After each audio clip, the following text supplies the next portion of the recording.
When I finalized the sale of my company for $20 million, I thought I had finally purchased the one thing I never had peace.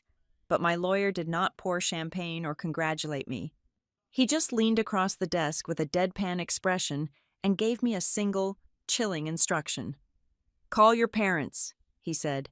"Tell them you lost every single penny." I am Everly Fox. At 34 years old, I had finally clawed my way to the summit. For the past 8 years, I lived on cold coffee, stale protein bars, and a relentless, burning need to prove my existence. Northline Relay, the transportation optimization software company I built from a cramped, unheated apartment in Raleigh, was no longer just a struggling startup. It was an industry disruptor. I designed algorithms that rerouted national freight lines in milliseconds, saving logistics giants billions of dollars a year. I built an empire out of pure logic and efficiency because human emotions had always proven too volatile to trust. And earlier today, I sold my majority stake for $20 million. $20 million. When I saw the 9-figure equivalent transfer into my private accounts, I should have felt liberated. I should have felt like the ghost of my past had finally been laid to rest. But beneath the polished veneer of a newly minted multimillionaire, an old, pathetic hunger gnawed at my stomach. I did not just want the money. I wanted the phone call. I wanted my parents to look at the daughter they had spent a lifetime branding as too stubborn, too difficult, and too detached from reality, and finally admit that I was the most successful person to ever carry the Fox name. My parents, Grant and Caroline Fox, lived in a world of Savannah garden parties and quiet judgments. To them, my career was a humiliating rebellion. Today, I wanted them to choke on their past dismissals. Instead of popping champagne or taking a victory lap, I found myself sitting across from my private attorney, Nolan Pierce. The air conditioning in his high-rise office hummed a low, sterile note, perfectly matching the stark, glass and steel aesthetic around us. Nolan was not a man who smiled often, but today, his demeanor was remarkably grim for someone who had just orchestrated a massive corporate acquisition. He sat with his hands steepled, staring at a thick manila folder that had absolutely nothing to do with Northline Relay. "We have a problem," Nolan said. His voice was flat, completely devoid of the celebratory tone I had expected. I leaned back in the heavy leather chair, crossing my arms defensively. "The money cleared, Nolan. The ink is dry. There are no problems left. Not with the sale," he replied, sliding the folder across the polished mahogany desk. "With your family. Specifically, with the estate of your late grandmother, June Mercer Fox." I stared at the unassuming folder. My grandmother had passed away 12 years ago, leaving behind what my parents always described as a modest, tangled mess of outdated assets that barely covered their own property taxes. I had never paid attention to it. My parents handled everything. They made sure I stayed far away from the legal logistics, citing my lack of traditional business sense and irony that tasted particularly bitter today. "What about it?" I asked, my heart rate picking up despite my feigned indifference. Nolan flipped the cover open, revealing stacks of highlighted legal documents, corporate registry prints, and financial statements. While conducting the standard background liability sweeps for the acquisition, I flagged a series of highly irregular filings attached to your name. Your parents have been executing obscure legal maneuvers for years. They are hiding something, Everly, something substantially larger than a standard, modest inheritance. I scanned the papers, but the dense legal jargon blurred together in front of my eyes. Hiding what? They always said the estate was practically underwater. They lied, Nolan said plainly. He closed the folder with a sharp snap. He did not offer further explanations, and I knew him well enough to understand he was withholding the specifics for a specific reason. Nolan was a master strategist. He never revealed his entire hand until he knew exactly how the opposition would play theirs. "I need you to do exactly one thing tonight," Nolan continued, leaning forward. His eyes were cold and intensely calculating. "You are going to call your parents. You are going to tell them that you lost the $20 million. I blinked. certain the exhaustion of the week was making me hallucinate. "Excuse me. You will tell them that due to a sophisticated international wire fraud scheme, the post-sale accounts were drained. You are completely wiped out, penniless. Then, you will stop talking and silently observe who reacts first, and exactly how they react." A nervous, breathless laugh escaped my throat. The request was absurd. It was theatrical and completely unhinged. "Nolan, I'm not going to call my mother and play some twisted psychological game just because you found a weird tax filing." "It is not a game," Nolan said, his voice dropping an octave, striking the air with absolute certainty. "And I am not testing my luck. I am springing a trap. If I am right about what is in these files, your sudden financial ruin will force their hand. They will panic, and people who panic make mistakes." I stared at him. The sheer conviction in his posture made my skin crawl. He was not guessing. He knew something horrifying, and he needed me to see it for myself before he laid out the evidence. The silence in the office stretched, thick and suffocating, finally, with hands that felt unnaturally heavy. I pulled my phone from my bag. I walked over to the floor-to-ceiling window, looking down at the Raleigh traffic flowing like rivers of light below. I needed to act. I needed to embody the catastrophic failure they always predicted I would become. I dialed my mother's number. The phone rang 3 times. With every ring, I focused on my breathing, forcing my chest to heave, letting the stress and isolation of the past 8 years flood into my throat to mimic a genuine nervous breakdown. "Everly," Caroline Fox answered. Her voice was crisp, clipped, carrying that familiar undertone of perpetual impatience she always reserved exclusively for me. "Mom," I gasped. I let my voice crack, producing a controlled, trembling whisper that sounded terrifyingly real even to my own ears. "Mom, it is gone." "What is gone? Speak clearly, Everly." You know I despise mumbling. "The money," I sobbed, gripping the cold glass of the window so hard my knuckles turned white. "The sale money, the 20 million. I clicked a verification link from the escrow agency, but it was a spoofed portal. It was an international routing scam. The accounts are completely drained. The bank says the funds were moved offshore in minutes. Mom, I have nothing. I am completely ruined." I stopped talking. I held my breath, waiting for the maternal instinct to kick in. I waited for the gasp of horror, the immediate panic for my well-being, the reassurance that I could come home, that we would hire the best investigators, that my life was not over. I waited for my mother to be a mother. The silence on the line was absolute. It stretched for 5 seconds, 10 seconds. I could hear the faint clinking of ice in a glass in the background. My mother was drinking her evening bourbon. She was completely, entirely calm. When Caroline finally spoke, her tone was entirely stripped of emotion. There was no shock. There was no pity. There was only a chilling, clinical urgency. "Is there any chance of recovering the money, or is it completely gone?" The words hit me like a physical blow to the chest. The temperature in the room seemed to plummet below freezing. She did not ask if I was safe. She did not ask if I was holding up. Her only concern was the definitive, legal status of my bankruptcy. "It is gone, Mom," I whispered, and this time, the hollow devastation in my voice was entirely genuine. "The cyber division said the chance of recovery is 0%. I lost it all." "I see," Caroline said briskly, shifting into a terrifyingly administrative gear. "Stay where you are. Do not speak to the press. We will contact you shortly." She hung up. The line went dead.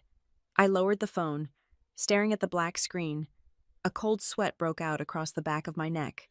My entire life, I had believed their emotional distance was just a personality trait, a strict Southern stoicism, but that reaction was not stoic. It was calculated panic. It was the reaction of someone whose own hidden agenda had just been violently disrupted by my sudden, spectacular failure. Nolan watched me from his desk, his expression unchanged. He did not offer any empty platitudes or fake sympathy. He knew exactly what had just transpired. I stood up, feeling incredibly unsteady on my feet, as if the solid ground I had spent a decade building had simply vanished beneath me. The $20 million in my bank account could not protect me from the realization that I was entirely alone in the world. I left Nolan's office without saying another word. The drive back to my empty penthouse was a blur of neon streetlights and blinding headlights. I felt hollowed out, gutted by a betrayal I could not yet fully name. I walked into my dark apartment, not bothering to turn on the lights. I sat on the edge of my bed, staring out at the city skyline, the glittering towers representing a world I had conquered, but a victory I had no one to share with. My phone buzzed on the nightstand, a sharp, jarring vibration that cut through the dead silence of the room. I reached over and picked it up.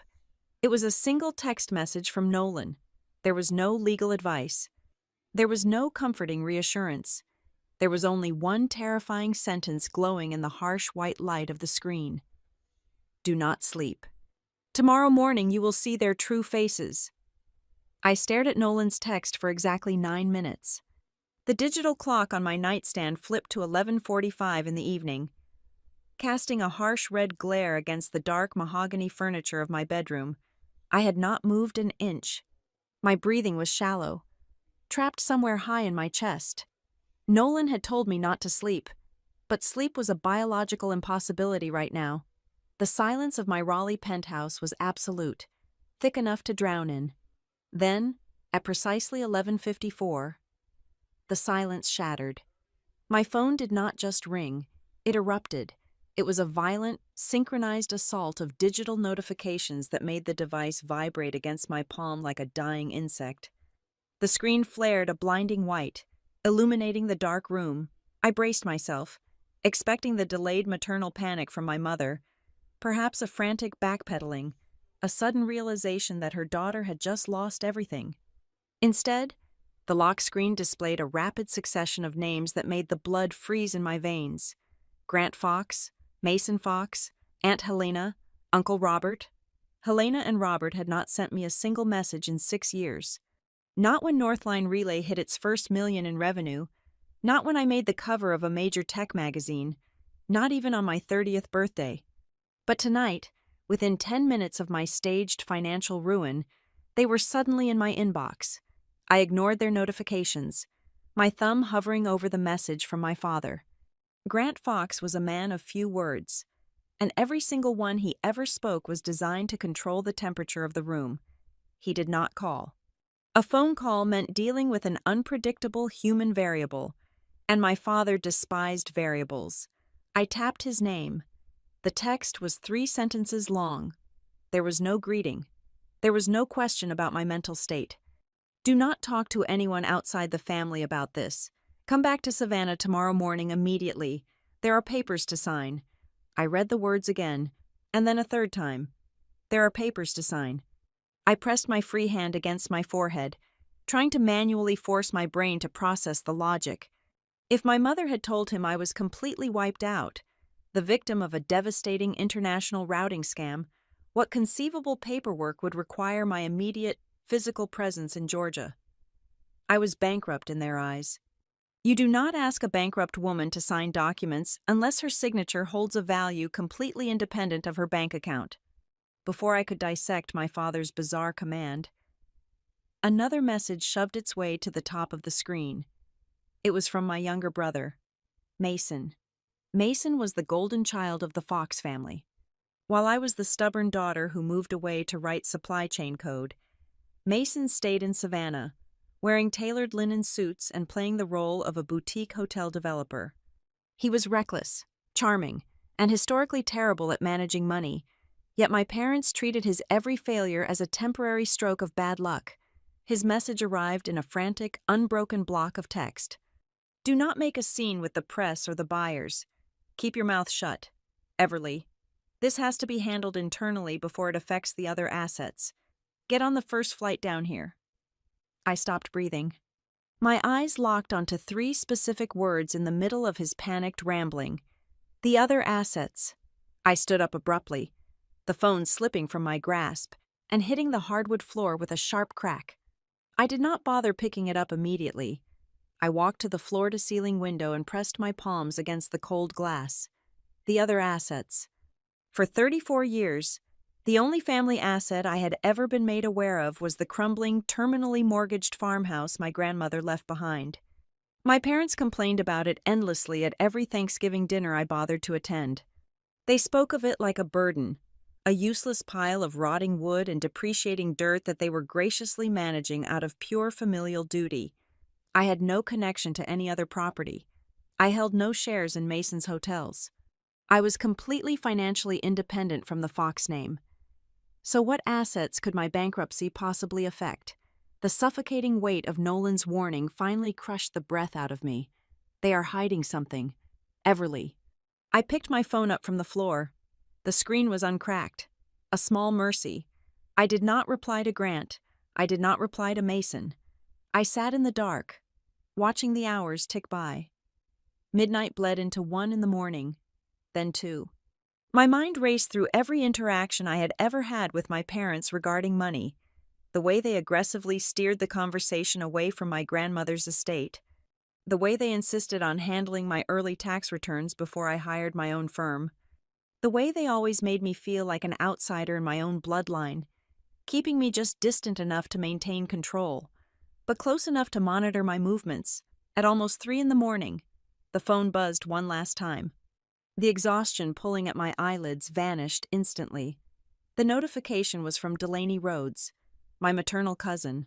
Delaney was a wallflower, a quiet, observant girl who usually blended into the wallpaper at family gatherings.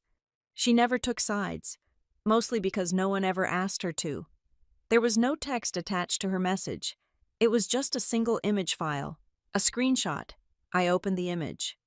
My hands began to shake, a fine, uncontrollable tremor that radiated from my wrists all the way to my shoulders. It was a screenshot of a group chat on a secure messaging app. The chat was titled Fox Trust Management.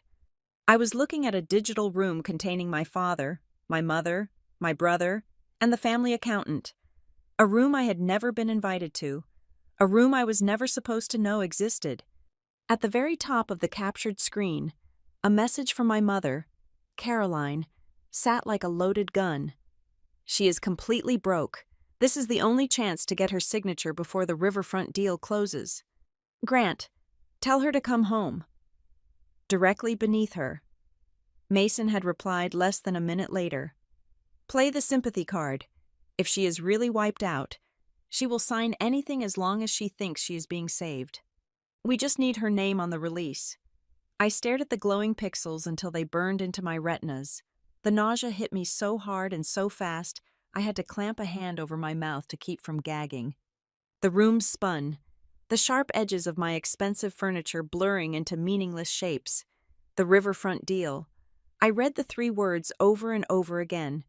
My brain, trained to analyze data and find patterns, violently reassembled the reality of my entire existence in the span of 30 seconds. The profound, hollow grief I had felt just hours ago in Nolan's office evaporated, replaced by a cold, terrifying clarity. The shock was no longer that my parents had believed my utter ruin so quickly, and without a single shred of empathy. The shock was the horrifying realization of why they were so eager to believe it. They were not panicking because I was in danger. They were panicking because a multi-million-dollar property deal involving a riverfront I knew absolutely nothing about was on the line, and somehow, my name was the only key to unlocking it. Mason's words echoed in the dark room. She will sign anything as long as she thinks she is being saved. They thought I was bleeding out on the floor, and instead of calling for an ambulance, they were rushing over to harvest my organs before the heart stopped beating. They needed my desperation. They needed me broken, humiliated, and terrified of the future, so I would blindly hand over whatever hidden empire they had been building behind my back. The tremor in my hands stopped. The cold sweat dried on my skin. I closed the image and opened a new message window to Nolan Pierce. I did not type a paragraph. I did not ask for an explanation. I typed exactly 4 words. I am going home. I locked the screen and tossed the phone onto the bed. I walked into my massive, custom-built closet and pulled down a sleek leather overnight bag. I began packing precisely, methodically. A tailored charcoal blazer, a crisp white silk blouse, the kind of clothes you wear when you are about to dismantle a corporation or a family. Nolan had been right. It was not a game, and he was not testing my luck. He had handed me a scalpel and forced me to cut open the rotting underbelly of the Fox legacy. They wanted me to come back to Savannah a broken, penniless failure, ready to beg for scraps from the family table. They wanted the girl they had spent decades trying to shrink into submission. I zipped the leather bag shut, the sound unnaturally loud in the silent apartment. I was not the naive girl who left Georgia 8 years ago. I was the architect of Northline Relay. I knew how to map a system, identify the structural vulnerabilities, and execute a total systemic override. My parents had spent my entire life treating me like a liability. In just a few hours, they were going to find out what happens when the liability decides to audit the ledger. The sun had barely breached the Raleigh skyline when I pushed open the heavy glass doors of the legal firm. It was 6:15 in the morning, but the air inside was already charged with the sterile, hyper-focused energy of a war room. The exhaustion of the past 24 hours sat heavy in my bones. Yet my mind was vibrating with a dangerous, razor-sharp clarity. I bypassed the empty reception desk and walked straight into the private office. Nolan was already waiting. He stood by a massive mahogany conference table, his suit jacket discarded over a chair, sleeves rolled up to the elbows. The surface of the table was no longer empty. It was entirely covered with architectural blueprints, county tax records, and thick binders filled with dense legal filings. "Sit down," he instructed, his voice lacking any conventional morning pleasantries. He pushed a steaming mug of black coffee across the polished wood. I took a seat, my eyes scanning the chaotic spread of documents. "Tell me what you found. Tell me exactly what my family has been doing while I was building my company." Nolan leaned forward, resting his hands flat on the table. "For decades, your parents have maintained a very specific narrative about your grandmother's estate. They painted it as a financial burden, a crumbling farmhouse and a few acres of useless, sinking mud. You believed them because there was no reason not to. They complained about the property taxes at every holiday dinner," I replied, my voice tightening. "They said keeping the estate afloat was a family sacrifice." "It was a masterclass in misdirection," Nolan corrected sharply. He tapped a thick, leather-bound folder resting in the center of the table. "Your grandmother, June, did not just leave behind a farmhouse. She established a highly insulated legal entity called the Mercer Preservation Trust. Your parents are the current co-trustees. But the assets within that trust are not residential. They are commercial, and they are massive." He slid a large, rolled-out map across the table. It was a topographical survey of Savannah. Nolan picked up a red marker and circled a vast, sprawling section of land running directly alongside the water. "The trust holds title to a complex of old cold storage warehouses, a massive tract of undeveloped riverfront land, and most importantly, exclusive access rights to a dormant commercial railway spur," Nolan explained, his eyes locking onto mine. I stared at the red circle, feeling the air thin out in my lungs. As the founder of a transportation optimization company, I did not need an analyst to translate what I was looking at. In the modern supply chain industry, riverfront acreage connected directly to a rail line was not just land, it was the holy grail of logistics. With the current boom in e-commerce and global shipping, that specific combination of infrastructure was worth an astronomical amount of money. "They own this," I whispered, my mind struggling to align my parents, two people who claimed to barely understand modern technology, with a commercial empire. "The trust owns it," Nolan corrected gently. "And for years, it sat dormant. But in the past 8 months, the city of Savannah approved a massive, multi-billion-dollar private redevelopment project for that exact sector of the riverfront. The developers need the Mercer land to connect their new shipping hub to the national rail grid. Without that specific plot, the entire logistics network of their project bottlenecks, Nolan began flipping open the binders, revealing pages of freshly stamped corporate filings. The moment that redevelopment project was greenlit, the value of the trust skyrocketed. Suddenly, your parents were sitting on an absolute goldmine. I tracked a sudden, frantic flurry of legal activity beginning around the first of the year. They have been quietly preparing to transfer the land, drafting massive commercial mortgages, and aggressively restructuring the trust into a series of shell companies. So they are cashing out, I said, a bitter taste rising in the back of my throat. They are selling the land behind my back and pocketing the windfall. They are trying to, Nolan countered, tapping his finger against a specific, highlighted paragraph on a dense legal contract. But they hit a brick wall. In every single recent filing, in every draft of the sale agreement with the developers, the title companies flagged a major discrepancy. The transactions cannot be legally executed by the co-trustees alone. He turned the document around so I could read the highlighted text. Your grandmother was a very paranoid, very intelligent woman, Nolan continued softly. She structured the Mercer Preservation Trust with a safeguard, a fail-safe designed to prevent the exact kind of asset liquidation your parents are currently attempting. The final closing documents require the explicit, notarized signature of a specifically designated special beneficiary. I looked up from the paper, my heart hammering violently against my ribs. Me. You, Nolan confirmed. You are the special beneficiary. Your parents cannot sell the riverfront. They cannot leverage the rail rights. They cannot touch a single dime of that new development money unless you sign a comprehensive waiver relinquishing your foundational rights to the trust. The physical sensation of nausea washed over me so intensely, I had to grip the edges of the table to anchor myself. The room seemed to tilt. Every single memory I had of my childhood, of my agonizingly strained relationship with my mother and father, was violently tearing itself apart and rearranging into a terrifying new picture. They never told me, I breathed, the realization ripping through me like a physical blade. They spent my entire life telling me I was useless with money. They mocked my interest in logistics. They pushed me away every time I tried to ask about the family finances. Because ignorance was their greatest weapon, Nolan said, his voice dropping to a low, steady hum. If you knew what you owned, you would ask questions. If you understood the value of the land, you would demand an audit. Their entire dynamic with you, the belittling, the emotional distance, the constant criticism was not just bad parenting. It was a calculated, long-term legal strategy to keep you as far away from the paperwork as humanly possible. I squeezed my eyes shut.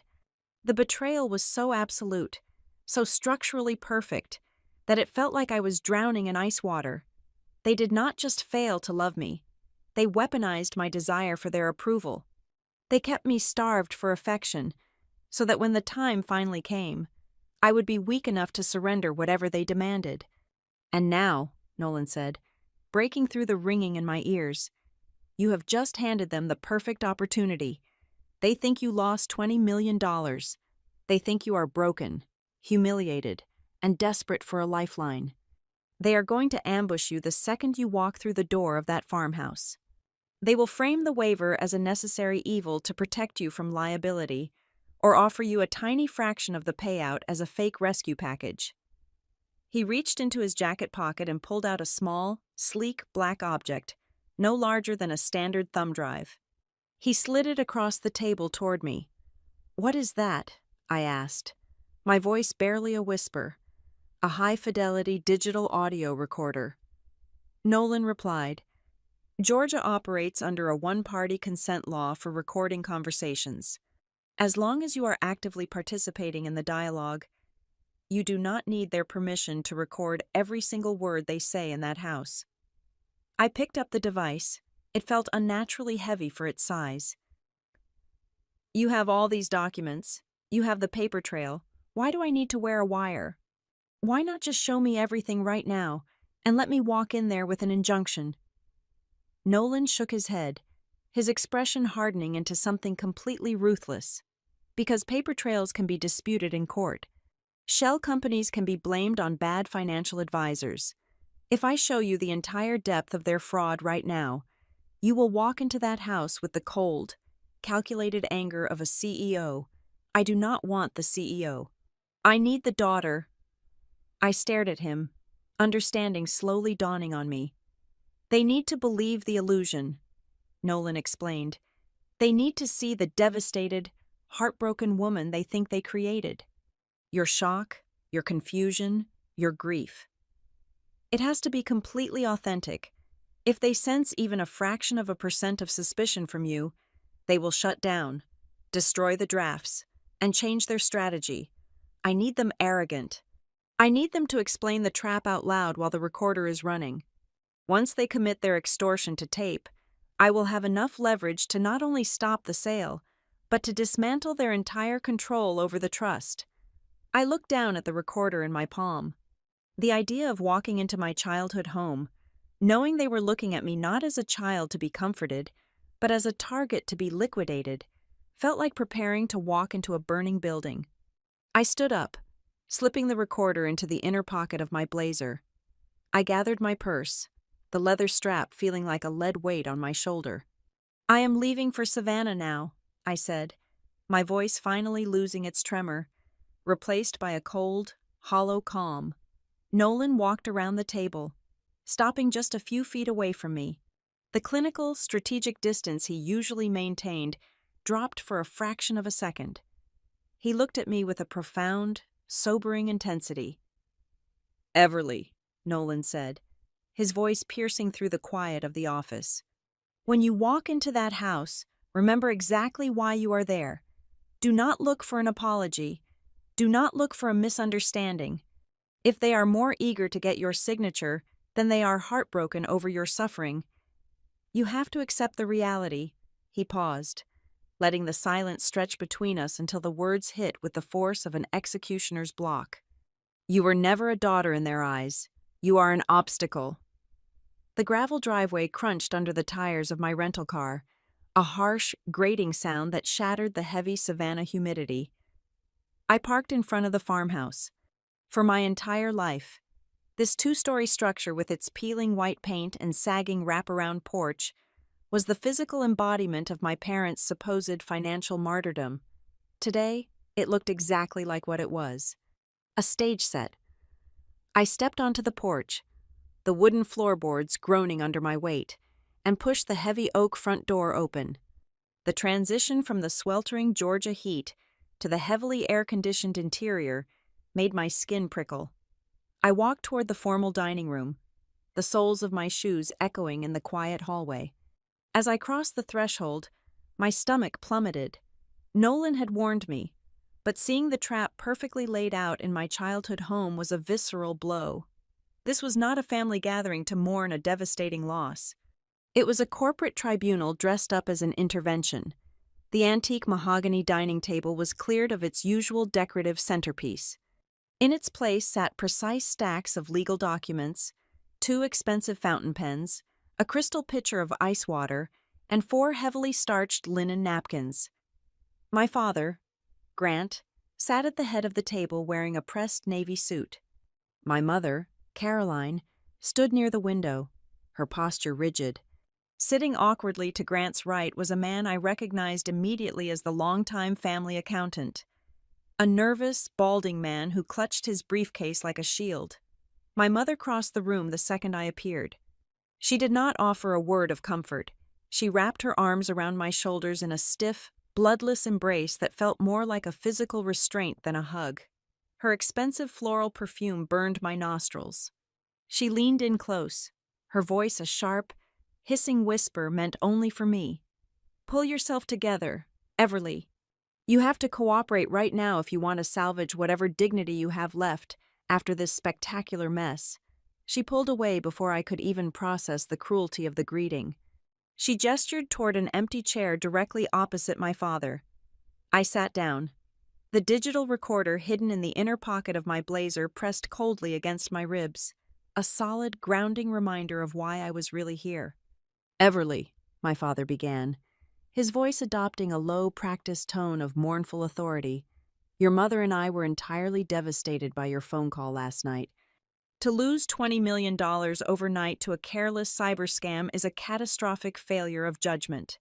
I kept my hands folded tightly in my lap, forcing my shoulders to slump. playing the part of the shattered, defeated daughter. I lost everything. Dad, I do not know what to do. We know, Grant said smoothly, sliding the thickest stack of paper across the polished wood toward me. And that is exactly why we had to assemble so quickly today. Your financial ruin is a tragedy, but we cannot allow your compromised state of mind to infect the rest of the family's modest holdings. You are clearly in no condition to manage assets. I looked down at the top page. It was a voluntary relinquishment of trust oversight. Because you are completely wiped out, Grant explained, tapping the page with his index finger. We need you to sign this immediately. It temporarily suspends your beneficiary rights and legally confirms that you lack the financial competence to participate in any decisions regarding the family estate. It is a protective measure. Everly. For your own good. I shifted my gaze to the far corner of the room. My younger brother, Mason, was slouched in a wingback chair. He wore a perfectly tailored linen shirt, holding a glass of iced tea. He had positioned his cell phone against a stack of coasters on the side table. The screen was dark, but the angle was perfectly aimed at my face. He was not just watching me, he was recording me. He was waiting for me to break down, to sob, to throw a hysterical fit so he could capture irrefutable digital proof that I was mentally unstable. I swallowed hard, forcing a tremor into my hands as I reached for the document. I slowly turned the pages, acting as though my vision was blurred by tears. But my eyes were sharp. I scanned the dense paragraphs, instantly spotting the poison pill Nolan had prepared me for. It was buried on the 7th page under a misleading header. If I signed this document, I would not just be suspending my rights, I would be authorizing a blanket indemnification. The clause explicitly stated that I absolved the current trustees of any and all liability regarding their management, transactions, and restructuring of the trust over the past 12 years. It was a complete legal pardon for every single dollar they had stolen, and a free pass to finalize the sale of the riverfront. Dad, I whispered, letting my voice crack perfectly. This is so much paperwork. I cannot even think straight. Why does this have to be done today? I just lost my entire company 12 hours ago. Can we not wait a few weeks? Grant's jaw tightened. The facade of the caring patriarch slipped, revealing the ruthless panic underneath. We cannot wait, he snapped, his voice rising sharply. A riverfront deal cannot wait for you to finish collapsing. The entire room went dead silent. The accountant flinched, staring down at his shoes. Mason sat up straight, his smug expression faltering for a fraction of a second. My father's face flushed a deep, ugly shade of crimson as he realized he had just spoken the quiet part out loud. He had practically screamed their hidden agenda into the open air. Caroline immediately stepped in, launching a vicious psychological offensive to cover her husband's fatal slip.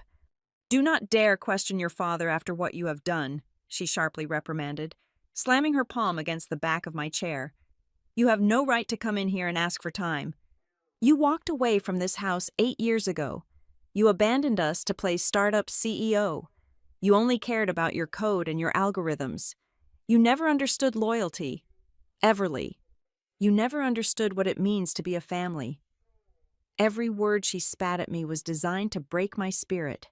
She was weaponizing my independence, twisting the years I spent building my own success into a malicious act of betrayal. In her twisted logic, my greatest sin was not that I had supposedly lost the money. My greatest sin was that I had ever succeeded without needing them in the first place. They wanted me destitute, because a destitute daughter was a compliant daughter. I just wanted you to be proud of me, I choked out, a genuine ache swelling in my throat. Though not for the reasons they believed. I was mourning the parents I never actually had. Mason let out a short, hollow laugh from his corner. He picked up his iced tea, taking a slow sip before looking at me with absolute, unfiltered disdain. Oh, spare us the victim routine, Mason sneered, his eyes locking onto mine with an icy entitlement. He gestured lazily toward the fountain pen resting on the documents. Just pick up the pen and sign it. Everly. At least for the first time in your entire life, you will actually do something useful for this family. The sheer humiliation of the moment hung in the air, thick and suffocating, a perfectly orchestrated execution of my dignity. They were all staring at me, waiting for me to surrender, waiting for the broken girl to finally submit to the slaughter. I looked at the pen, then I looked at the thick stack of papers.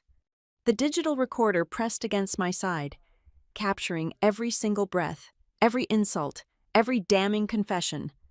I reached out and wrapped my trembling fingers around the cold metal barrel of the pen. The cold metal of the fountain pen warmed against my trembling fingers. I hovered the nib just a fraction of an inch above the signature line. My father leaned forward, his eyes hungry, tracking the movement of my hand like a hawk watching a dying rabbit. Then, the heavy oak front door of the farmhouse did not just open. It was thrown wide open, the brass hinges screaming in protest against the sudden violence. Heavy, measured footsteps echoed down the hallway. The suffocating tension in the dining room snapped instantly. My father jerked upright, his chair scraping loudly against the hardwood floor. My mother spun around, a sharp reprimand already forming on her lips for whoever dared interrupt her private execution. Nolan Pierce stepped into the threshold of the dining room. He wore a tailored charcoal suit and carried a sleek black leather briefcase. He did not look angry. He did not look out of breath. He radiated a terrifying, glacial calm that instantly dropped the temperature in the room by 10 degrees. He walked directly to the mahogany table, completely ignoring the bewildered gasps of my parents. "Who the hell are you?" Grant demanded, his face flushing a deep, dangerous crimson. "This is a private residence. Get out before I call the local authorities. I would advise against involving law enforcement." "Grant," Nolan said, his voice smooth and lethargic, yet cutting through the room like a surgical blade. "Given the contents of my briefcase, the police are the last people you want walking into this house today." Caroline turned pale. The meticulously crafted mask of the concerned mother shattered completely. She recognized the sharp, undeniable scent of corporate litigation. Her internal quiet family matter had just been spectacularly breached. In the corner, Mason scrambled. The arrogant smirk vanished from his face as he lunged forward and slapped his cell phone face down on the side table, desperate to stop the recording he had started. But it was far too late. The high-fidelity digital device tucked safely against my ribs was already capturing every ragged breath and panicked shuffle in the room. Nolan stopped directly behind my chair. He placed a hand on the back of it, a physical barrier between me and my family. "My name is Nolan Pierce," he announced, looking around the table with mild disgust. "I am Everly Fox's private legal counsel, and I am here to inform you that the transaction you are currently attempting to extort from my client is permanently halted." The family accountant let out a pathetic squeak, shrinking back into his chair, violently shoving his own papers back into his briefcase. "Extort!" Caroline gasped, recovering her voice. She pointed a shaking finger at me. "How dare you bring a lawyer into this house? We are trying to save her. She lost $20 million last night. She is completely bankrupt." Nolan did not even blink. He reached down, unlatched his briefcase, and let the heavy leather lid fall open. "She did not lose a single dime," Nolan stated flatly. The silence that followed was absolute. It was the kind of silence that rings in your ears after a bomb detonates. Grant stared at Nolan. Caroline stared at me. Mason stopped breathing entirely. "The $20 million from the North Line Relay acquisition is sitting securely in an insured, multi-tiered trust account," Nolan continued, his tone conversational, as if discussing the weather. "The story about the international wire fraud was a fabricated scenario. I instructed Everly to make that phone call to test a hypothesis. We needed to see if the Fox family would react to her catastrophic ruin with unconditional love or with predatory greed. You answered that question in less than 12 hours. I slowly placed the fountain pen back onto the table. I sat up straight. The manufactured tremor in my hands vanished. The slumped, defeated posture evaporated. I looked directly at my father, and for the first time in my life, I did not see a towering patriarch. I saw a terrified, small man. You lied to us, Grant whispered, his voice shaking with a mixture of shock and rising fury. I learned from the best, I replied coldly. Nolan began pulling documents from his briefcase, slapping them down onto the antique mahogany table, right on top of the fraudulent relinquishment papers my father had prepared. The sharp smacks of paper against wood sounded like gunshots. Let us talk about Rook Basin Limited Liability Company, Nolan said, dropping a thick stack of bank statements and incorporation filings. My mother let out a strangled gasp, her hand flying to her throat. Grant practically collapsed back into his chair. A fascinating corporate entity, Nolan mused, pacing slightly, registered 3 years ago in Delaware. The primary signatories are Grant and Caroline Fox. For the past 36 months, Rook Basin has been siphoning management fees, artificial rent increases, and massive, unsecured loan values directly out of the Mercer Preservation Trust. You have absolutely no right to look into our private businesses, Mason shouted from his corner, his voice cracking with panic. Nolan turned his glacial stare onto my brother. I have every right, Mason. When the money stolen from that trust is being used to artificially prop up your failing boutique hotel development on the riverfront. You needed liquidity. Your parents provided it by secretly collateralizing the very trust they were sworn to protect. They mortgaged Everly's inheritance to fund your incompetence. The accountant was now sweating profusely. Looking desperately at the front door, Nolan dropped another file onto the table. And when the riverfront redevelopment project was announced, you realized the land in the trust was suddenly worth an astronomical fortune. You arranged to sell a prime parcel of the estate to the developers. The only problem was the special beneficiary clause. You needed Everly to waive her rights before she ever found out she had the power to veto the entire sale. My father tried to rally. He slammed his fist onto the table. I am the trustee. I have the discretionary power to suspend the rights of a careless beneficiary to protect the estate. That clause in the foundational document gives me the absolute authority to remove her. Nolan actually smiled. It was a terrifying expression. You really should have hired better lawyers, Grant, Nolan said, sliding a highlighted copy of my grandmother's original foundational trust document across the table. That clause does not allow you to suspend a beneficiary for personal carelessness. It is a fiduciary safeguard. It specifically states that any attempt by a managing trustee to self-deal, embezzle, or coerce a beneficiary results in the immediate, non-negotiable termination of their trustee status. The color completely drained from my father's face. He looked at the highlighted text as if it were written in a foreign language. The weapon they had tried to use against me had just been turned around and pressed directly against their own throats. Nolan pulled 2 final documents from his briefcase. They were clean, simple, and utterly devastating. He placed one in front of Grant and one in front of Caroline. These are voluntary letters of resignation, Nolan instructed. You will resign as the co-trustees of the Mercer Preservation Trust, effective immediately. You will surrender all administrative control to Everly. If you sign these documents right now, we will freeze the assets and handle the transition quietly. And if we refuse, Caroline hissed, her eyes filled with venomous hatred. If you refuse to sign, Nolan replied, leaning over the table, his voice dropping to a lethal whisper, I will walk out of this house and immediately file an injunction with the state court. I will request a comprehensive forensic audit of every single transaction moving between the trust, Rook Basin, and Mason's Hotel over the past 12 years. I will hand the evidence of your wire fraud, embezzlement, and fiduciary breach directly to the federal prosecutors. You will not just lose the riverfront deal. You will go to federal prison. The dining room felt like a vacuum. The power dynamic had shifted so violently and so rapidly that the air itself felt heavy. The trap they had spent months building had just slammed shut on their own legs. I watched them suffocate under the weight of their own arrogance.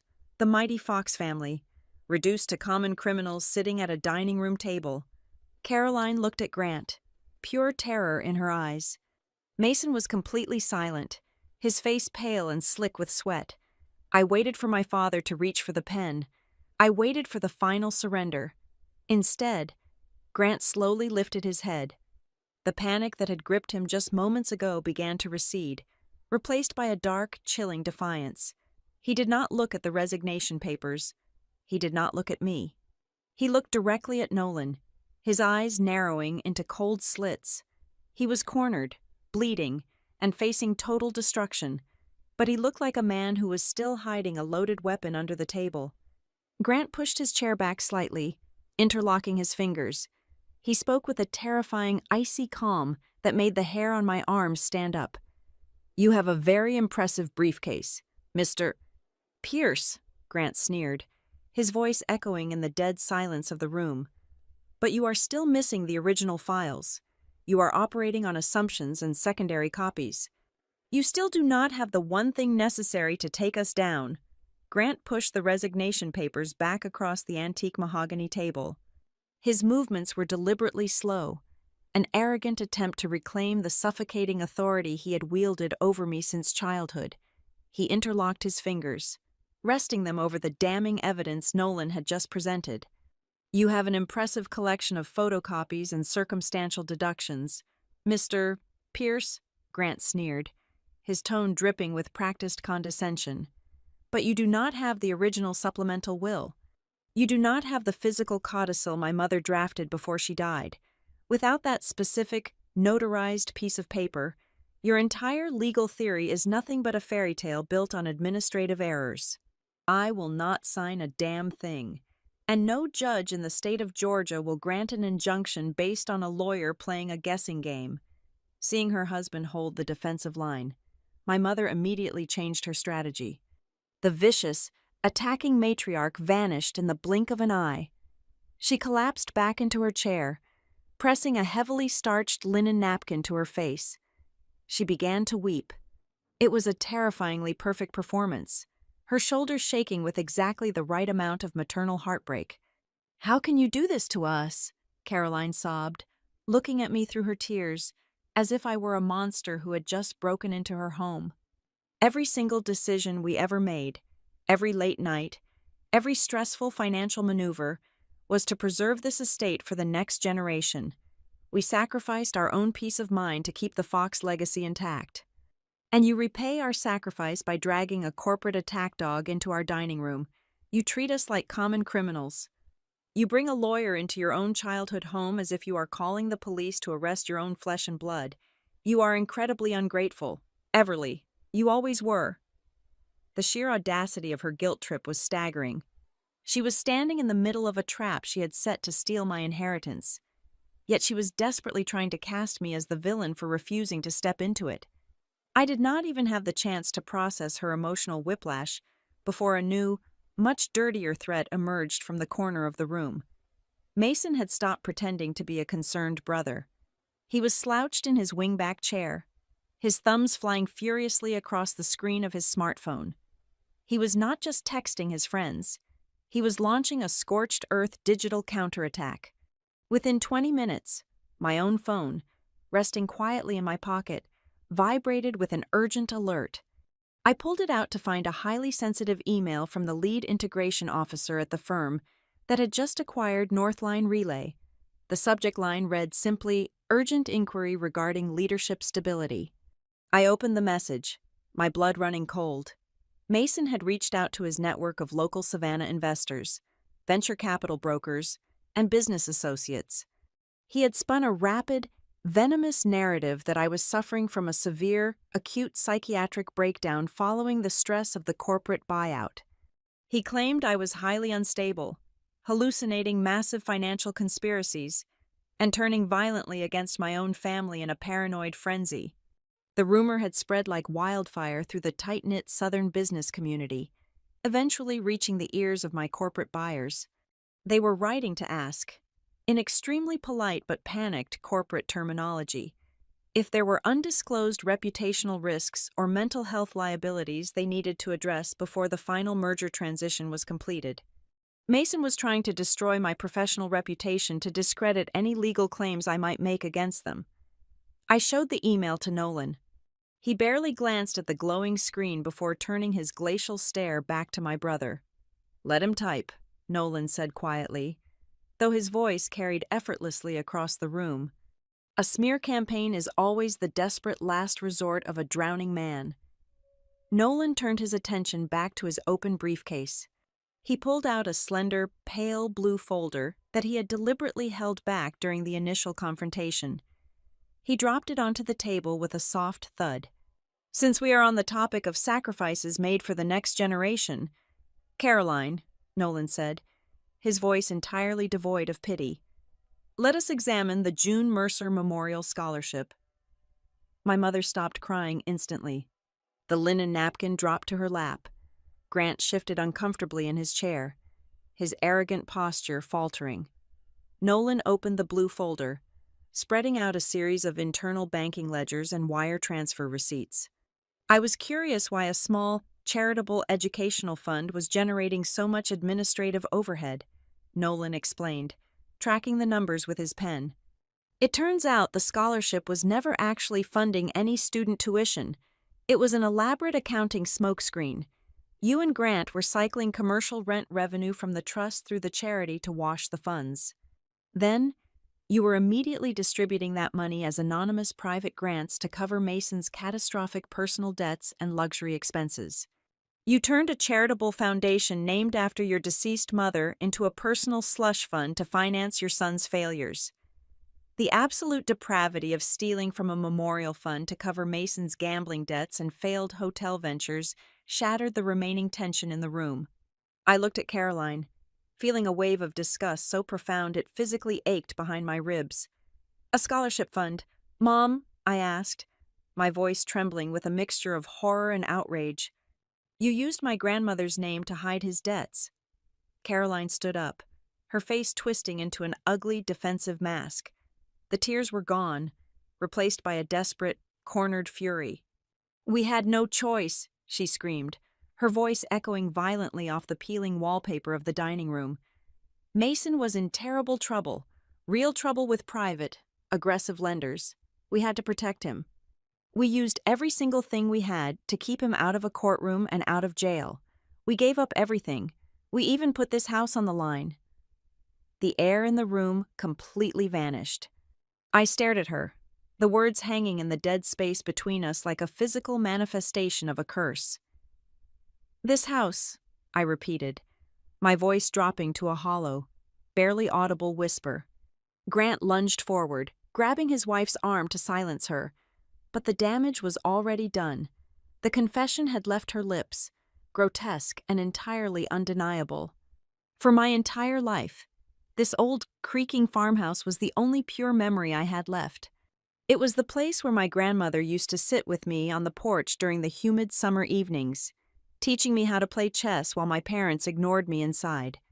They had always sworn that no matter how difficult the property taxes became, they would never, ever sell or leverage the farmhouse because it was a sacred family monument. They told me it was the one thing they were protecting for the sake of our history. "You mortgaged the farmhouse," I said, stating it not as a question, but as a finalized death sentence for my entire childhood. "You took the only piece of her memory that actually meant something to me, the only place in the world I ever felt safe, and you handed the deed over to a bank to bail out your golden child." Caroline refused to look at me. She stared stubbornly at the far wall, her silence confirming every horrible, heartbreaking truth. She had traded my only sanctuary for Mason's mistakes, and she had never intended to tell me. That was the exact moment the very last remaining thread of my empathy snapped. The lingering, pathetic ache of a daughter wanting to be loved by her parents completely evaporated, leaving behind a cold, absolute vacuum. I did not feel angry anymore. Anger requires passion, and passion is a vulnerability. I felt nothing but a surgical, mechanical resolve to dismantle them piece by piece. They had gambled away my sanctuary in secret. Now, I was going to take their entire kingdom in broad daylight. I stood up slowly, adjusting the lapels of my tailored blazer. I did not yell. I did not cry for the cameras Mason was hoping to use against me. I looked at the three of them with the detached, clinical observation of someone studying an infestation that needed to be eradicated. Nolan snapped his briefcase shut. The sharp click echoed through the silent room like a gavel striking wood. He stepped close to my side, his presence a solid, immovable wall against their chaos. He leaned in slightly, his mouth hovering just inches from my ear, ensuring his words carried only to me. "Let them keep their empty house," Nolan whispered, his tone vibrating with a dark, dangerous anticipation. "The real war is no longer in this living room. It is going to be fought where they think they are the safest. We are taking this into the ledgers, and we are going to tear open the estate archives." The heavy, oppressive humidity of Savannah felt different now. It no longer felt like the nostalgic blanket of my youth. It felt like a physical manifestation of the secrets my family had buried. 2 days after I walked out of that suffocating dining room, Nolan arranged a discreet meeting on the outskirts of the city. We sat in a dimly lit, vinyl booth diner that smelled faintly of stale coffee and industrial bleach, far away from the polished social circles my parents frequented. Sitting across from us was Tessa Boone. She was a sharp, nervously energetic woman in her late 40s, who had served as the primary bookkeeper for the trust until her abrupt, unexplained resignation exactly 2 years ago. She kept glancing at the diner entrance, her hands wrapped tightly around a ceramic mug. "I knew this day was coming," Tessa said, her voice barely above a whisper. She reached into her oversized tote bag and slid a thick, unmarked manila envelope across the sticky table. "I told Grant and Caroline that the numbers were becoming impossible to hide. When they asked me to backdate a series of depreciation logs to cover a massive cash withdrawal, I packed my desk. I refused to go to federal prison for Mason's lifestyle." I opened the envelope. Inside were dozens of physical copies of old reconciliation spreadsheets, bank routing slips, and internal ledger prints. With Nolan guiding me through the accounting architecture, the mechanics of the theft became painfully clear. The riverfront warehouses held by the trust had been generating steady, substantial commercial rent for decades. But that revenue never stayed in the trust's holding accounts. Tessa pointed a shaking finger at a specific column of outgoing transfers. Every single month, 40% of the gross rental income was diverted into a shell management account. From there, it was pumped directly into Rook Basin Limited Liability Company. And from Rook Basin, it went straight to Mason. The ledgers detailed a horrifying timeline of financial parasitism. The money my grandmother had intended to preserve the family legacy was instead paying for my brother's tailored suits, his first-class flights to Europe, and the staggering operational losses of his doomed boutique hotel ventures. It was a systematic, bloodless draining of my inheritance, signed and authorized by the very people who were supposed to protect it, but the financial theft was only the outer layer of the betrayal. The true psychological horror arrived later that evening. Sitting in the sterile silence of my hotel suite, my phone chimed with a secure encrypted file sent by my cousin, Delaney Rhodes. She had managed to access an old, archived family server and downloaded a cache of internal emails my parents had exchanged over the past 6 years. I scrolled through the messages, my chest tightening with every cruel, calculated sentence. They discussed me not as a daughter, but as a hostile variable that needed to be contained. The most devastating blow came from an email my mother wrote to my father 4 years ago, right when my company was securing its first major round of venture capital. Grant had expressed worry that my growing wealth might make me independent enough to hire my own financial advisors and discover the trust. Caroline's response was permanently burned into my mind. She wrote, "Do not worry about her gaining independence. She is desperate for our approval. Keep her isolated. Keep criticizing her choices, and she will always come back seeking validation. She is the easiest to control if she is hit with the fear of losing the family." I dropped the phone onto the bed. The air in the room felt impossibly thin. Every single time my mother had dismissed my achievements, every time she made me feel like an outsider in my own home. It was not because she was a demanding parent. It was a tactical, emotional starvation designed to keep me compliant. They manufactured a constant threat of abandonment, so I would remain too paralyzed to ever look behind the curtain. The final, shattering piece of the puzzle fell into place the following morning. Nolan walked into my suite carrying a worn, leather-bound archival box he had successfully subpoenaed from the original law firm that drafted my grandmother's estate. He did not say a word. He simply extracted a fragile, yellowed piece of stationery and handed it to me. It was a handwritten letter from my grandmother, June, addressed to her private accountant, dated 14 years ago. I read the delicate cursive handwriting, and the solid ground beneath me entirely gave way. In the letter, my grandmother explicitly instructed her accountant to set aside a dedicated seed fund of $75,000, locked in a secure escrow account. The instructions were crystal clear. The money was to be released to me the moment I decided to launch my own independent business venture. She knew I had a mind for logistics, and she wanted to ensure I had the capital to escape Savannah. 8 years ago, when I was desperately trying to launch Northline Relay from a freezing apartment, I went to my parents and begged for a loan. They made a massive, agonizing theatrical production out of it. They claimed they had to liquidate their own personal savings. They made me sign a promissory note. They handed me a check for $75,000, telling me it was the ultimate sacrifice of their parental love. For 8 years, I carried the crushing weight of that debt. I paid them back with interest. I let them hold that loan over my head at every family gathering, silently swallowing their arrogant reminders that my entire empire was built on their generosity. It was my money. They had taken the gift my grandmother secretly left for me, laundered it through their own accounts, and handed it to me as a high-interest loan. They used my own inheritance to buy my lifelong, groveling gratitude. I stood by the window of the hotel, looking out at the sprawling canopy of the Savannah oak trees. The pain of the realization was so absolute that it bypassed grief entirely and crystallized into something cold, hard, and terrifyingly calm. I began to effortlessly piece the fragmented memories of my life together into a perfect, hideous mosaic. I finally understood why my parents always waved their hands dismissively and said there was nothing to worry about whenever I asked about the estate taxes. I understood how Mason could afford to drive a $100,000 imported sports car while remaining perpetually unemployed. I understood why the hushed, urgent whispers in the living room would instantly cease the second I walked through the door. My entire life had been a meticulously curated stage play, and I was the only one who did not know I was wearing a costume. I turned away from the window and looked at Nolan. He was watching me with that same clinical, assessing gaze, waiting to see if the emotional weight would crush me or forge me. "I do not just want to stop the riverfront sale anymore. Nolan," I said, my voice completely stripped of any lingering hesitation or familial warmth. "Winning a quiet legal injunction is not enough. They built this entire kingdom in the dark.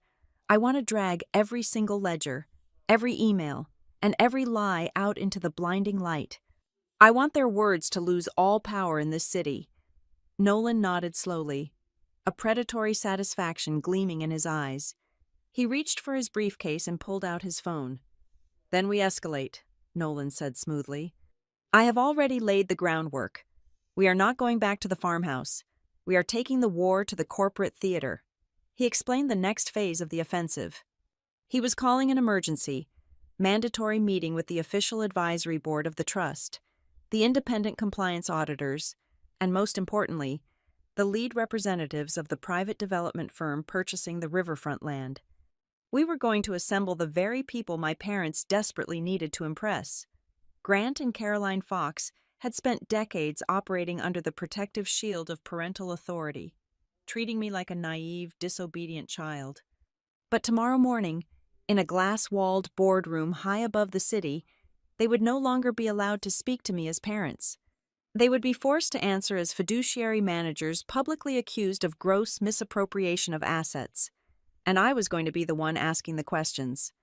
The conference room on the 40th floor of the downtown legal high-rise smelled of ozone and expensive roasted coffee. At precisely 10 o'clock in the morning, the heavy glass doors swung shut, sealing us inside a soundproof corporate battleground.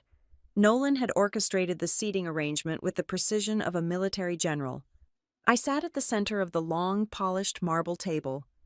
To my right sat the independent compliance auditors and two lead acquisition directors from the private riverfront development firm, wearing tailored suits and expressions of mild irritation. To my left sat Harriet Vale, the original estate lawyer who had drafted my grandmother's will decades ago. She was a frail but incredibly sharp woman in her late 70s, her hands resting quietly over a worn leather briefcase. When my parents and my brother walked into the room, they did not look like cornered criminals. They looked like royalty who had been summoned to traffic court. Grant took the seat directly across from me, casually unbuttoning his suit jacket.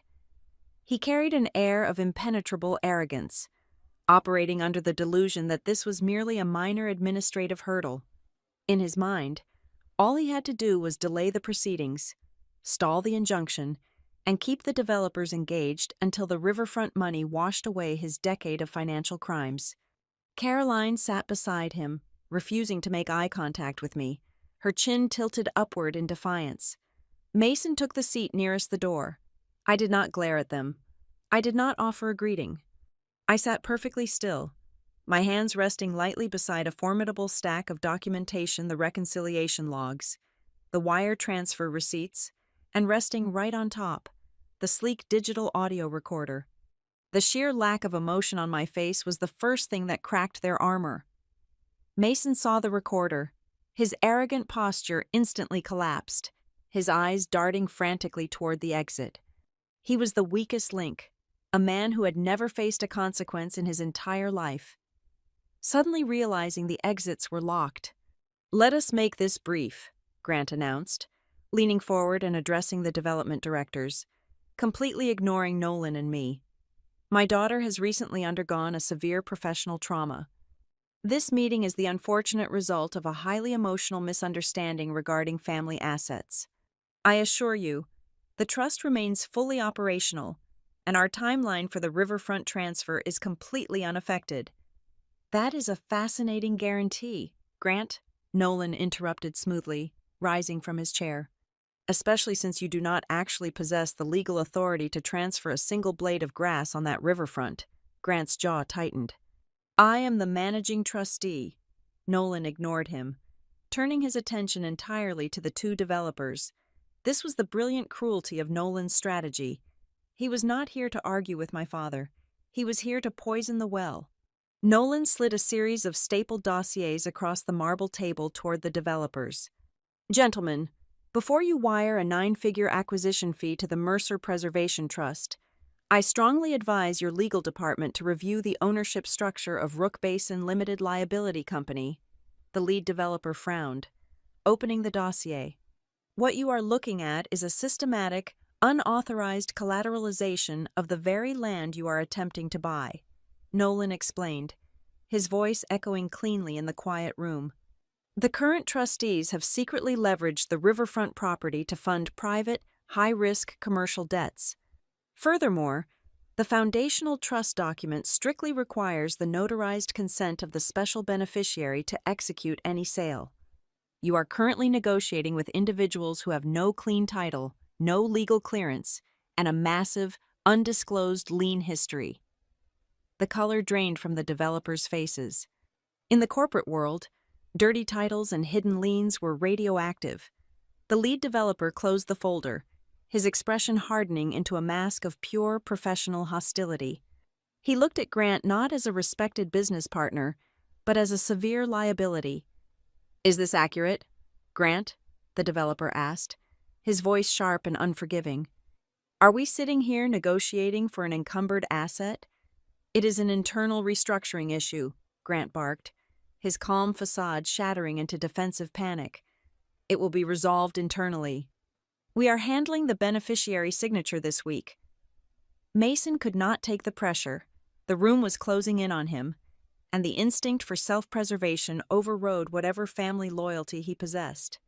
He pushed his chair back, holding his hands up defensively. "I have nothing to do with the management of those accounts," Mason stammered, his voice pitching high with cowardice. "I am just a passive recipient. I do not make the administrative decisions. My parents handle the transfers. I am completely separate from the sale negotiations." I finally spoke. My voice was low, steady, and utterly devoid of pity. "Are you really separate, Mason?" I asked. I reached into my folder and pulled out a single sheet of paper. It was a printed copy of the encrypted email Delaney had recovered. I slid it across the marble surface until it stopped right in front of him. "Nolan," I said, keeping my eyes locked onto my brother's terrified face. "Could you please read the highlighted text for the room?" Nolan picked up his own copy. An email sent from Mason Fox to Grant and Caroline Fox, dated 3 days ago. Quote, "You have to lock down her signature before Friday. If she does not sign the relinquishment by the end of the week, the development investors will inevitably see the special inheritance clause during the final audit, and the entire deal will collapse." End quote. A suffocating silence descended upon the boardroom. Mason stared at the paper as if it had suddenly caught fire. He opened his mouth to speak, but no words came out. He had just been publicly exposed as the primary catalyst of the extortion attempt. He had thrown his parents under the bus, and in return, Nolan had backed over him with a freight train. Caroline closed her eyes, a look of profound, nauseating defeat washing over her features. Grant was breathing heavily, his hands balled into tight fists on the table. "This is a witch hunt," Grant hissed, though his voice lacked its usual booming authority. "You are twisting family correspondence out of context. I am still the trustee, and I still control the archives." "Actually," a thin, gravelly voice interrupted. Everyone turned toward the end of the table. Harriet Vale adjusted her wire-rimmed glasses. She had been sitting so quietly that her sudden intervention felt jarring. She opened her battered leather briefcase and pulled out a heavily embossed legal ledger. "You control the active administrative archives, Grant," Harriet corrected, her tone carrying the absolute, uncompromising weight of the law. "You do not control the sealed addendums." Grant froze. The anger in his eyes was instantly replaced by a flash of genuine, unadulterated terror. "Before June Mercer passed away," Harriet continued, addressing the room at large, "she entrusted my firm with a physical, sealed codicil regarding the Mercer Preservation Trust. Her instructions were remarkably specific. The codicil was to remain locked in a private bank vault, entirely inaccessible to the managing trustees." "And what are the conditions for opening it?" Nolan asked, playing his part perfectly. "The seal may only be broken," Harriet recited from memory, "upon the presentation of credible evidence that the managing trustees have engaged in self-dealing or have attempted to coerce, intimidate, or disenfranchise the designated special beneficiary." She looked directly at me, then at the audio recorder resting on the table. "Given the documentation presented here today, and the existence of an audio recording detailing an attempt to force a signature under false pretenses, I believe the legal threshold to break the seal has been definitively met." Grant did not just object. He panicked. He slammed both hands onto the table, half rising from his chair. "That document is invalid," Grant shouted, his voice cracking with desperation. "That codicil was drafted decades ago. It was legally voided before she died. It has no standing in a modern court." The boardroom went dead silent. The two developers stared at Grant in complete disbelief. Nolan just smiled, a cold, victorious expression. Grant realized his fatal error a second too late. He had spoken too fast. If the codicil was truly a forgotten, meaningless piece of paper, he would have had no reason to react with such violent urgency.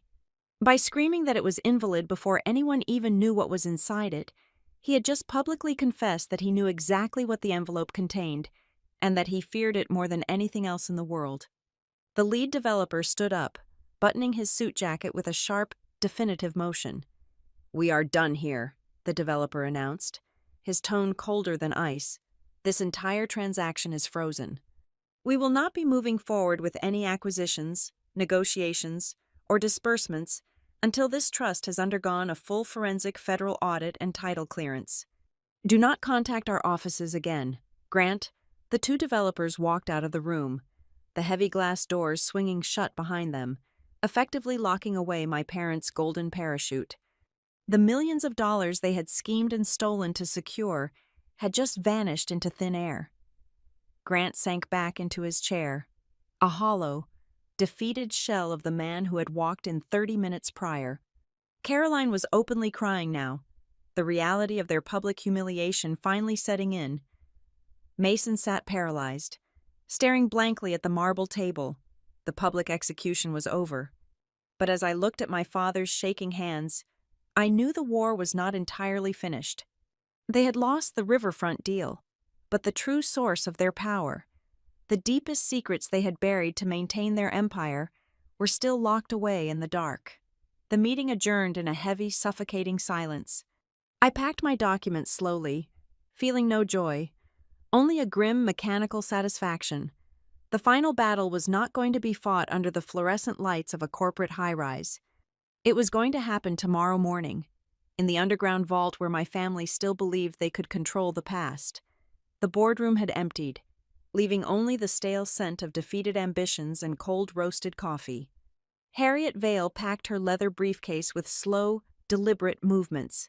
She turned to Nolan and me, her voice dropping to a conspiratorial whisper that felt louder than a shout. The original physical codicil is locked inside a high-security archival vault at the Savannah Sovereign Depository, Harriet confirmed, adjusting her wire-rimmed glasses. The protocol of the institution is absolute. Breaking a sealed testamentary document requires the physical presence of the designated estate executor, the current trustees, and the special beneficiary. We convene tomorrow morning at exactly 9 o'clock. I expected my parents to spend the remainder of the afternoon barricading themselves behind their high-priced defense attorneys. I expected a vicious legal countermaneuver. Instead, they attempted a far more insidious tactic. At precisely 4 o'clock in the afternoon, my phone rang. The caller identification displayed Grant Fox. I answered, putting the device on speakerphone so Nolan could hear. My father's voice was completely stripped of the booming, arrogant patriarch persona he had wielded like a weapon for 3 decades. He sounded remarkably, terrifyingly gentle. It was the voice he used when trying to close a difficult business deal, wrapped in a sickening layer of manufactured paternal warmth. "We do not need to tear each other apart in public," Grant reasoned, his tone smooth and carefully modulated. "Your mother and I have discussed the situation. We are willing to step down quietly. We can arrange a private, off-the-record settlement right now. You take the reins of the trust, and you drop the threat of a forensic audit. We just ask that you leave Mason his operational shares in the boutique hotel. A quiet compromise to keep the family intact." I listened to the faint, static hum of the line. The sheer audacity of the request made my stomach turn. They were asking me to ignore a decade of embezzlement and fraud to save my brother's ego. But beyond the insult, my analytical mind caught the structural flaw in his negotiation.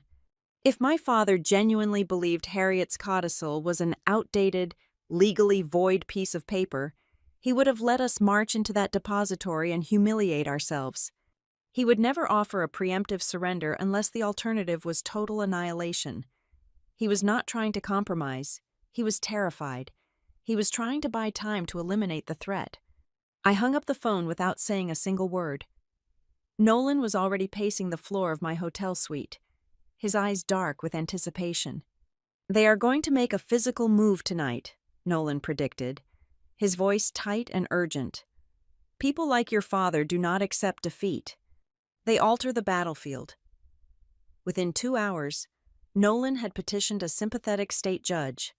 He secured an emergency legal injunction, completely freezing every single asset, transfer, and deed modification attached to the Mercer Preservation Trust for the next 48 hours. But Nolan did not stop at the courthouse. He made a quiet, undocumented call to the head of security at the Savannah Sovereign Depository. He issued a strict warning that the Fox family archival box was the subject of a volatile civil dispute and was at an extremely high risk for unauthorized, nocturnal tampering. The anticipation made sleep an absolute impossibility. I sat by the window of my suite, watching the streetlights flicker against the thick canopy of oak trees outside. The city felt like a massive predator, holding its breath in the dark. At 2:30 in the morning, my phone vibrated violently across the nightstand. The caller identification displayed Delaney Rhodes. I answered immediately. "Everly," my cousin whispered frantically, her voice trembling so hard I could barely understand her. "I was driving home from a late shift at the hospital. I just passed the depository district downtown. I saw your father's car. He and Mason were parked half a block from the private banking entrance. They were just sitting there in the dark with the engine off. The image of my father and brother lurking in the shadows outside a bank like desperate thieves sent a violent chill down my spine. The great, untouchable Foxmen, the pillars of Savannah society, reduced to prowling the streets in the dead of night to steal a dead woman's letter. They were willing to commit a felony burglary to keep me from reading my grandmother's final words. The morning air was thick, suffocating, and heavy with impending rain when we arrived at the depository at 8:45. The building was an imposing fortress of gray stone, polished brass, and bulletproof glass. We gathered in the hushed, cavernous lobby. Grant and Caroline arrived minutes later. Mason walked a few paces behind them. His face was pale and drawn, his eyes darting nervously toward the security cameras mounted in the corners of the ceiling. A tall man in a tailored suit approached our group. He introduced himself as the senior vault manager. Before he led us toward the subterranean elevator, he stopped and looked directly at my father with a gaze of pure, professional disdain. "Mr. Fox," the manager said smoothly, his voice carrying perfectly across the quiet marble lobby. "I feel legally obligated to inform you that our automated security system flagged a denied biometric access request to your family's specific vault sector at roughly 3:15 this morning. As per the emergency judicial directive filed by Mr. Pierce yesterday evening, the sector was placed on total administrative lockdown."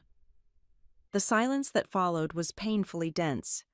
Grant's jaw clenched so hard I thought the bone might fracture. Mason looked physically sick, stepping backward as if hoping to blend into the marble pillars. They had actually tried to break in. They had tried to destroy the codicil before the sun came up, and the heavy steel doors had rejected them. We descended into the basement in absolute, suffocating silence. The vault hallway was a long, sterile corridor lined with heavy steel doors and illuminated by harsh fluorescent lights. Caroline had maintained her facade of the pained, misunderstood mother throughout the elevator ride, constantly dabbing at dry eyes with a tissue. But when we finally stopped in front of the Mercer Estate vault, the performance abruptly ended. Stamped directly across the seam of the heavy metal door was a bright red tamper-proof legal seal applied by the state court. Caroline stared at the red tape. Her breathing hitched, transforming into a rapid, shallow panic. The carefully applied makeup could not hide the sudden, absolute terror that drained the color from her face. She reached out, her fingers trembling violently, hovering just inches from the seal, but terrified to actually touch it. For the first time in 34 years, my mother was looking at a door she could not manipulate, bribe, or emotionally blackmail her way through. The realization that she had completely lost control hit her so hard, her knees visibly buckled. The vault manager stepped forward, inserting a long, complex brass key into the primary lock. Harriet Vale stepped up beside him with the secondary executor key. I stood perfectly still, the cold air of the subterranean vault biting through my blazer. Behind that steel door rested the final piece of the puzzle, the ultimate verdict of my grandmother's legacy. I watched the manager turn the key, hearing the heavy internal tumblers slide into place with a definitive, metallic thud. I knew that in just a few minutes, the heavy metal hinges would swing open. I would either reclaim the absolute truth of my past, or I would witness the final, irreversible betrayal of the people who were supposed to protect me. The heavy steel hinges groaned in the sterile silence of the subterranean room. The vault manager stepped back, pulling a large, heavy metal lockbox from the designated shelf for the Fox estate. As he set it down on the stainless steel inspection table under the harsh fluorescent lights, the breath caught in my throat. The box was not pristine. Deep, jagged metallic scratches violently marred the area surrounding the primary locking mechanism. Someone had taken a desperate, aggressive tool to the metal, trying to force it open. The vault manager immediately tapped the screen of his security tablet. He pulled up the high-definition surveillance footage from exactly 3:15 in the morning. The digital video played in crystal-clear resolution, showing Grant and Mason Fox standing right outside the secondary security gate. They were sweating, panicked, and aggressively trying to pry open the access panel before the biometric scanner permanently locked them out. Despite the irrefutable video evidence playing right in front of him, my father maintained a rigid, delusional posture. When Harriet Vale unlocked the scratched box and pulled out a standard, unsealed manila envelope, Grant actually let out a short, arrogant breath. He thought his late-night tampering had somehow worked. He thought he had won. Harriet pulled out a few standard tax receipts and an outdated, completely harmless copy of a preliminary will. Grant sneered, adjusting his tie, ready to declare victory and demand his reinstatement. "As I stated previously in the boardroom," Harriet said, her gravelly voice echoing sharply off the concrete walls, "your mother was an incredibly thorough woman. Grant, she knew exactly what you would try to do." Harriet bypassed the metal lockbox entirely. She reached into her own personal, highly secured leather briefcase and withdrew a pristine envelope. It was heavily sealed with the thick, unbroken crimson wax insignia of her law firm. Breaking the wax seal sounded like a gunshot in the quiet room. Inside the envelope was a thick stack of parchment, a heavy iron key, a digital storage drive, and an original property deed. Nolan leaned over, examined the deed, and looked up with a predator's smile. "This is the deed to the commercial railway strip," Nolan announced, his voice vibrating with absolute triumph. "The exact, precise strip of land the riverfront developers desperately need to connect their logistics hub. Without this specific deed, their entire billion-dollar project is nothing but useless dirt, and this deed is titled exclusively under the special beneficiary." Harriet plugged the digital drive into her portable tablet. The screen flickered to life, and suddenly, my grandmother was sitting in the room with us. The video quality was old, but June Mercer Fox looked directly into the camera with the sharp, unrelenting intelligence I remembered so vividly from my childhood. "Grant, Caroline," June's recorded voice spoke, stripping away the heavy silence of the vault. "If you are hearing this, it means you have allowed your greed to eclipse your duty to this family. I always knew the riverfront properties would eventually explode in value. I also knew you would view Everly not as a daughter to share that prosperity with, but as an obstacle to eliminate." June detailed the ultimate failsafe. The clause was ironclad.